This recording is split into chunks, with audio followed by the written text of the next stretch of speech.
Fire is one of the oldest things humans have ever known, long before science, before mathematics, before civilization fully understood the world. There was fire. It gave warmth in the cold, light in the dark, protection against animals, a way to cook food, shape metal, and transform entire societies. It feels familiar. You strike a match, and a flame appears, wood burns. Heat spreads, light flickers. The process feels so normal that you rarely stop to question it. But if you do stop, if you really think about what fire actually is, something strange happens. The certainty disappears, because what exactly are you looking at when you stare into a flame?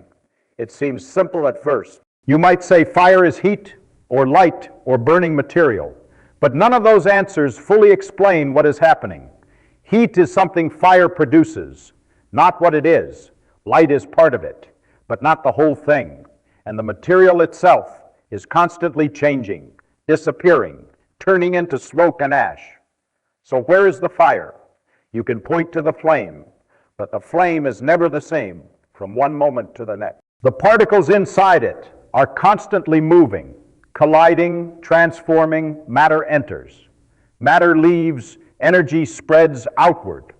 The shape dances unpredictably, never fixed for even a second. And yet you still call it one thing, a fire. This is the first strange realization. Fire is not an object in the normal sense. A rock exists even if nothing is happening to it. A chair can sit motionless in a room for years. But fire only exists as long as a process continues. The moment the process stops, the fire vanishes completely. It has no stable form of its own. It is activity itself, and that activity is violent. When something burns, the material isn't simply glowing or heating up. At the microscopic level, atoms are breaking apart from old connections and forming entirely new ones. Invisible collisions are happening at enormous speeds. Energy is being released in massive quantities compared to the tiny scale of the particles involved. The flame you see is the visible edge of countless microscopic events happening simultaneously. And most of them are completely invisible to you. That's another strange part. The fire you think you see is only a tiny fraction of what's actually happening. Most of the process exists beyond human perception, hidden in heat radiation, invisible gases, molecular collisions, and energy transfers too small and fast to notice directly. What you call fire is really your brain's simplified version of something vastly more complex. And once you realize that the flame starts to feel different, more like a window into an enormous process happening underneath reality, a process that transforms matter itself, because fire is not just destroying things, it's rearranging them. And the deeper you look into that rearrangement, the stranger the truth becomes. When you watch something burn, it looks like destruction. Wood blackens, paper curls and disappears. A candle slowly melts away until nothing remains but smoke and ash. It feels as though matter is being consumed, erased by the flame. But that's not what's really happening. Nothing is disappearing. Matter is rearranging itself. This is the hidden process behind fire. And once you see it, the flame starts to look completely different. At the microscopic level, every material around you is made of atoms connected together in specific structures. Wood, for example, is built from enormous chains of molecules containing carbon, hydrogen, and oxygen. These atoms are held together by chemical bonds, tiny electromagnetic connections, storing energy within their structure. Under normal conditions, those structures remain stable, but fire changes the situation. When enough heat is added, the atoms begin moving faster. Molecules vibrate violently, colliding harder and harder with one another. Eventually, the motion becomes intense enough to break the existing chemical bonds apart. This is the critical moment. Because once those old bonds break, the atoms are no longer locked into their previous arrangement. They become free to reconnect in entirely new ways, and they do. In the presence of oxygen, carbon atoms combine with oxygen atoms to form carbon dioxide. Hydrogen combines with oxygen to form water vapor. New molecules appear while old ones disappear. This transformation is combustion, not destruction. Rearrangement. The flame itself is the visible evidence of atoms reorganizing into more stable structures. And here's the strange part. This rearrangement releases energy, not because fire creates energy out of nowhere, but because the new molecular arrangements require less stored energy than the old one. The difference is released into the environment as heat, light, and motion. In other words, the fire is revealing energy that was already hidden inside the material all along. That means a piece of wood is not just solid matter sitting quietly. It is a dense network of stored chemical energy waiting for the right conditions to be released. The heat from one set of reactions breaks apart nearby molecules, triggering more reactions, releasing more heat, creating a chain process that spreads through the material. This is why fire moves, not because the flame itself is alive, but because the chemical reactions keep propagating into new regions of matter. And yet, despite how violent this process really is, your senses simplify it into something familiar: warmth, flickering light, crackling sound. You don't directly see molecules breaking apart. You don't see atoms reconnecting. You see the surface effect, a glowing shape your brain interprets as fire. But underneath that appearance, matter is being transformed continuously. Every second, trillions upon trillions of microscopic rearrangements are occurring too quickly and too small for you to perceive directly. The wood becomes gas. The gas becomes energy. The energy spreads outward into the environment. And all of it happens through one fundamental process: atoms finding new ways to organize themselves, which leads to a deeper realization.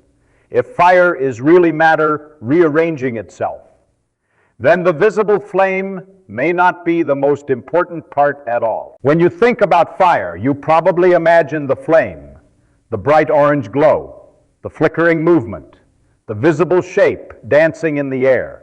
That feels like the fire itself, the main event, the thing that matters. But strangely enough, most of what fire really is cannot be seen at all.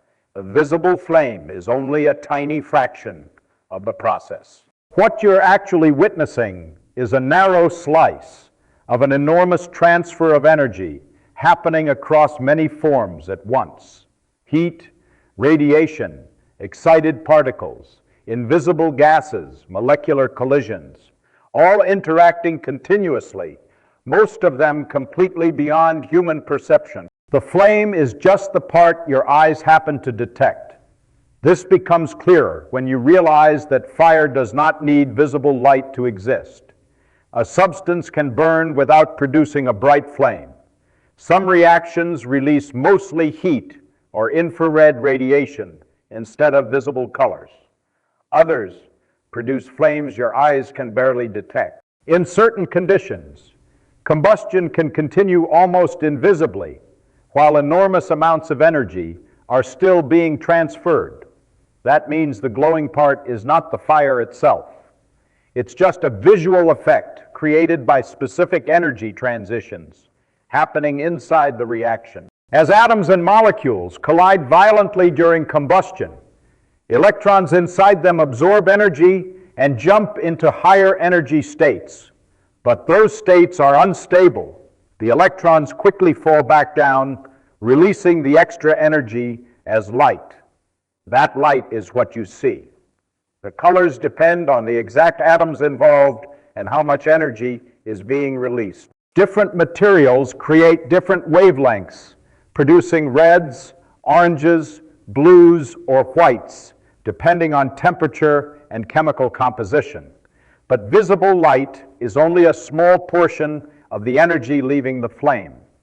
Most of the energy escapes as infrared radiation. Heat your body can feel, but your eyes cannot see. Even standing near a fire, the warmth reaching your skin represents enormous amounts of invisible energy radiating outward in every direction. And that's only part of it. Hot gases are rising constantly from the flame, carrying energy away through motion. Molecules are colliding with surrounding air. Smoke particles are scattering light unpredictably. Water vapor, carbon dioxide, and countless microscopic particles are streaming into the atmosphere. The fire is not a single thing. It's a chaotic system of interactions happening simultaneously across multiple layers of reality. And your brain compresses all of it into one simple image, a flame. This simplification is useful for survival. You don't need to consciously process molecular collisions to understand that fire is hot and dangerous. But it hides how strange the process really is.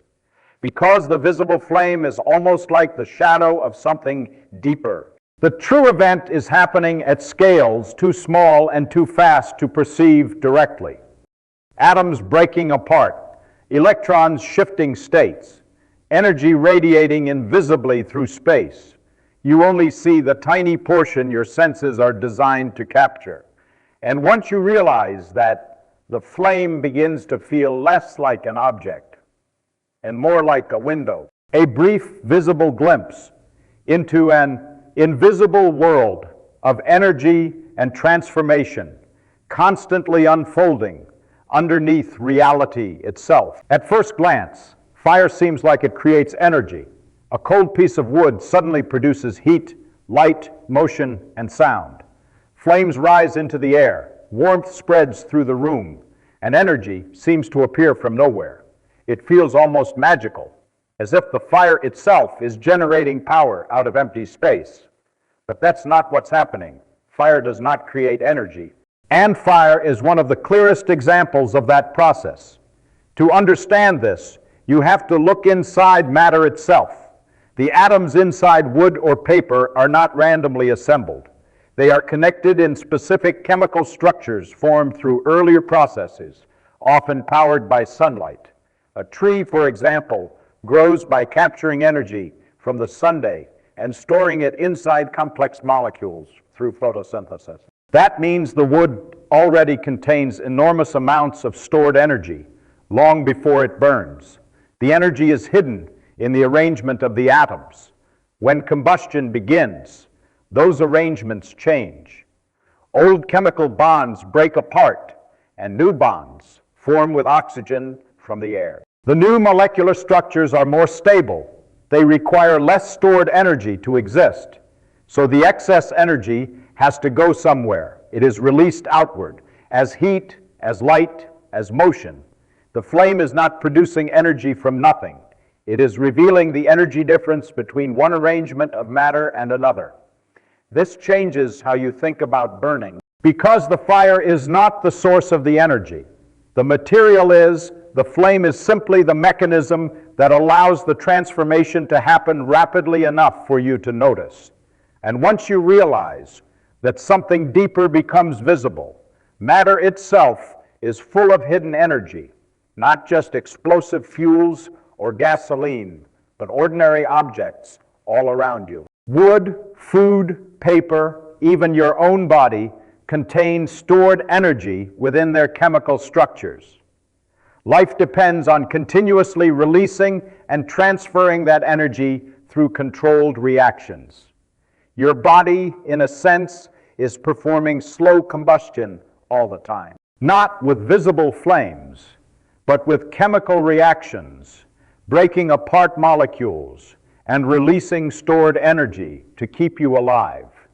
This is why fire feels so powerful, because it reveals something normally hidden. That matter is not passive or inert. Beneath the stable appearance of solid objects lies an enormous network of energy relationships waiting for the right conditions to transform. And fire exposes those transformations dramatically. But this leads to an even deeper realization. Why do these reactions release energy at all? Why do atoms prefer the new arrangements over the old ones? The answer points toward a fundamental tendency built into nature itself, a tendency that fire makes visible. By now, fire no longer looks simple. What began as a familiar flame has turned into something much deeper, a massive chain of microscopic rearrangements, invisible energy transfers, and atoms constantly breaking apart and reconnecting into new forms. But underneath all of it, there is one central principle driving the entire process. Matter is moving toward stability. This is the deeper truth behind fire. When wood burns, the atoms inside it are not randomly transforming. They are reorganizing into arrangements that are more stable than the ones before. The new molecules, like carbon dioxide and water vapor, exist at lower energy states than the original structures inside the wood. And nature tends to move in that direction, toward lower energy, toward greater stability. The fire exists because the original arrangement was holding more stored energy than necessary. Once the reaction begins, the atoms fall into more stable configurations, releasing the excess energy outward as heat and light. In that sense, fire is not creating chaos. It is reducing tension hidden inside matter itself. This is why combustion spreads so aggressively once it starts. The process naturally moves toward states that require less energy to maintain, and the released energy triggers nearby molecules to do the same thing, creating a chain reaction of transformation. The flame is simply the visible surface of matter reorganizing itself into calmer, more stable forms. And this principle reaches far beyond fire. Across nature, systems constantly evolve toward stability. Hot objects cool down, pressures equalize, energy spreads outward, structures change until they settle into arrangements that are easier to maintain. Fire is one dramatic example of a universal tendency, a movement from unstable states toward stable ones.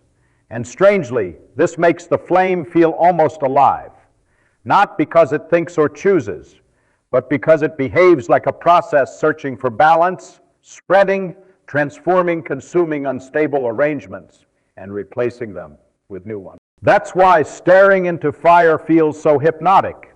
You are watching matter actively change its structure in real time, not symbolically, literally. Atoms reorganizing themselves before your eyes, energy escaping from arrangements that could no longer hold it. And the visible flame, the thing you instinctively think of as the fire, is only the brief glowing signature of that transformation, a temporary pattern created by matter falling into stability, then disappearing, because fire itself never truly stays. The molecules change. The light vanishes. The heat spreads away into the environment, and eventually the process ends completely, leaving behind new forms of matter and a little less stored energy than before. The flame was never an object. It was a transition, a visible moment in the endless process of the universe, reorganizing itself, always moving toward deeper stability.